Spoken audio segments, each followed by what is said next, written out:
তিনিদিন ধৰি নেৰানেপেৰা বৰষুণৰ ফলত মাৰাত্মক অৱস্থাৰ সৃষ্টি হৈছে শ্ৰীভূমিৰ যে ভাৰত বাংলাদেশ আন্তৰ্জাতিক সীমান্ত ইয়াতে কিন্তু ভয়ানক ৰূপ ধাৰণ কৰিছে।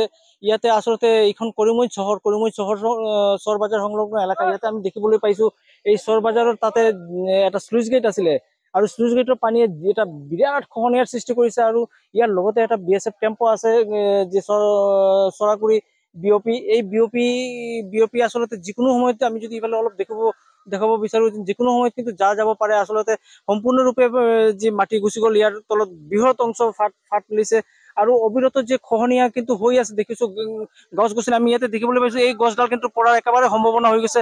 তলৰ পৰা মাটি এতিয়াও গৈ আছে। আমি যদি দেখিবলৈ পাওঁ ইয়াতে যে মাটিসমূহ কিন্তু এতিয়াও খহি পৰি আছে, যিকোনো সময়ত কিন্তু যাব পাৰে। গতিকে এই যে BSF কেম্প, এই BSF কেম্প কিন্তু বেছি সময় নথকাৰ সম্ভাৱনা প্ৰকট হৈ উঠিছে আৰু এই যে ভয়াৱহতা লৈ কিন্তু যেন ইয়াৰ যে স্থানীয় ৰাইজ আৰু BSFৰ ফালৰ পৰা জনোৱা হৈছিল যেন বন্যা নিয়ন্ত্ৰণ বিভাগক, এতিয়ালৈকে কিন্তু কোনো এই বিভাগৰ কোনো ধৰণৰ কোনো কৰ্মচাৰী উপস্থিত হোৱা নাই। এনে ভয়াৱহ পৰিস্থিতিৰ পাছত কিন্তু ইয়াতে জপিয়াই পৰিব লাগিছিল, কিন্তু প্ৰায় 2 ঘণ্টাৰ ওপৰত হৈ গ'ল এনেদৰে পৰিস্থিতি, কিন্তু এতিয়ালৈকে উপস্থিত হোৱা নাই। ৰাইজে শংকাত ভুগি আছে। ইয়াতে যে স্থানীয় ৰাইজ ইয়াতে তেওঁলোকে প্ৰবল শংকাত ভুগি আছে। লগতে যেন BSFৰ কেম্প, BSFৰ কিছু পৰিমাণে শংকাত আছে, কিয়নো কেম্পখন যোৱাৰ অতি সম্ভাৱনা হৈ গৈছে। কাষতে আছে যেন আমি অলপ দেখুৱাবলৈ চেষ্টা কৰিম য'ত খহনীয়া হৈছে এইখিনি ঠাইতে কিন্তু কুচিয়াৰা নৈ। আচলতে কুচিয়াৰা নৈৰ পানীৰ কাৰণে এনেদৰে অৱস্থা হৈছে আৰু এইখন ভাৰত বাংলা সীমান্তৰ নৈৰ সিপাৰে আমি বাংলাদেশ দেখি আছো। গতিকে যেন এইখিনি ঠাইত আচলতে ৰাইজৰ সুৰক্ষা লগতে দেশৰ সুৰক্ষা সকলোখিনি কিন্তু ইয়াতে গুৰুত্বপূৰ্ণ হৈ পৰিছে, কিয়নো এইবিলাক কেম্প, এই যে চৰবাজাৰ যিখন সীমান্ত চকী, ইয়াৰ কিন্তু যথেষ্ট গুৰুত্বপূৰ্ণ ভূমিকা চহৰৰ ভিতৰত থকা 2-3টা যে BSFৰ চৌকী, ইয়াৰ মাজতে এটা গুৰুত্বপূৰ্ণ চৌকী। এনে অৱস্থাত যদি এইদৰে অবিৰত গৈ আছে, এতিয়ালৈকে থামা নাই, লাহে লাহে কিন্তু মাটি পৰিয়ে আছে আমি দেখিবলৈ পাইছো। আৰু ইয়াৰ মাজতে কিন্তু যেন বিভাগীয় কৰ্তৃপক্ষৰ যেন এই হেমাই কিন্তু মাৰাত্মক আকাৰ ধাৰণ কৰিছে। তেওঁলোকে 2 ঘণ্টা অতিক্ৰান্ত হৈ গ'ল, কিন্তু এতিয়ালৈকে ইমান এটা ডাঙৰ এটা গুৰুত্বপূৰ্ণ বিষয় কিন্তু তেওঁলোকে এতিয়াই আহি উপস্থিত হোৱা নাই। ইয়াতে ৰাইজ আছে, আমি কথা পাতিবলৈ চেষ্টা কৰিম। এটা বিৰাট অৱস্থা দেখা গৈছে যেন যে ব্যাপকভাৱে খহনীয়া হৈছে। কি ক'ব, আপোনালোকৰ ঘৰো আছে ইয়াতে, BSF কেম্প আছে, BSF আমাকে প্ৰহৰা দি থাকে। পানী ঘৰত আন এগৰাকী ৰাইজ আমি মাতিবলৈ চেষ্টা কৰিম। আচলতে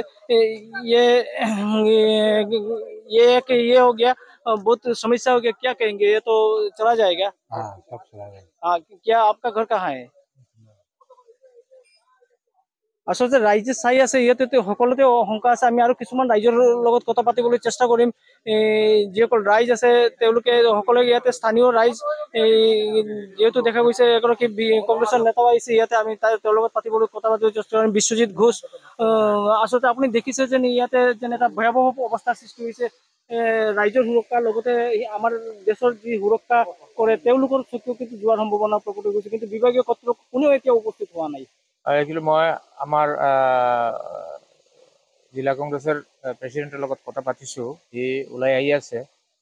এতিয়া DC লগত কথা পাতিবহি। একচুৱেলি আমাৰ ওচৰতো সি আমাৰ ৱাটাৰ ৰিচোৰ্চৰ যি ইঞ্জিনিয়াৰ আছে, তেওঁৰ নতুন ইঞ্জিনিয়াৰৰ নাম্বাৰটো নাই। মই আগৰ মানে ইঞ্জিনিয়াৰ নাম্বাৰ আছিলে, মই ফোন কৰিলোঁ, সি কৈছে সি ট্ৰেন্সফাৰ হৈ গ'ল। এতিয়া মই ট্ৰাই কৰি আছোঁ এই ইঞ্জিনিয়াৰৰ নাম্বাৰটো লোৱাৰ কাৰণে, সেইটো ইনফৰ্ম কৰাৰ কাৰণে। একচুৱেলি ই যে বেয়া অৱস্থা হৈছে সঁচা, এইটো যদি এতিয়া কণ্ট্ৰল নহয় তেনেহ'লে আৰু ভয়াৱহ ৰূপ এইটো ল'ব।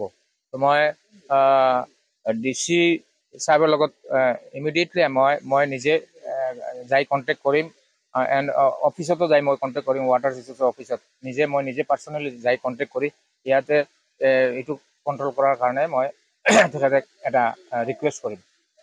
হয়, নিশ্চয়কৈ দল সংগঠনৰ লোক আহি উপস্থিত হৈছে, কিন্তু যেন বিভাগীয় কৰ্তৃপক্ষ কিন্তু তেওঁলোকৰ কিন্তু এতিয়ালৈকে পাত্তা নাই। আৰু আমি পুনৰ ইয়াতে দেখুৱাবলৈ চেষ্টা কৰিম যেন কেনেদৰে খহনীয়া কিন্তু অব্যাহত আছে, চাৰিওফালে পানী ওলাই আছে। যদি আমি দেখিবলৈ চেষ্টা কৰোঁ, এইখিনি অঞ্চলত পানী, ইয়াৰ পৰা ভিতৰৰ পৰা পানী ওলাই আছে, গছ বাগৰি গৈ আছে আৰু একেবাৰে সীমান্ত চকীৰ কাষত পहुঁচি গ'ল যেন খহনীয়া।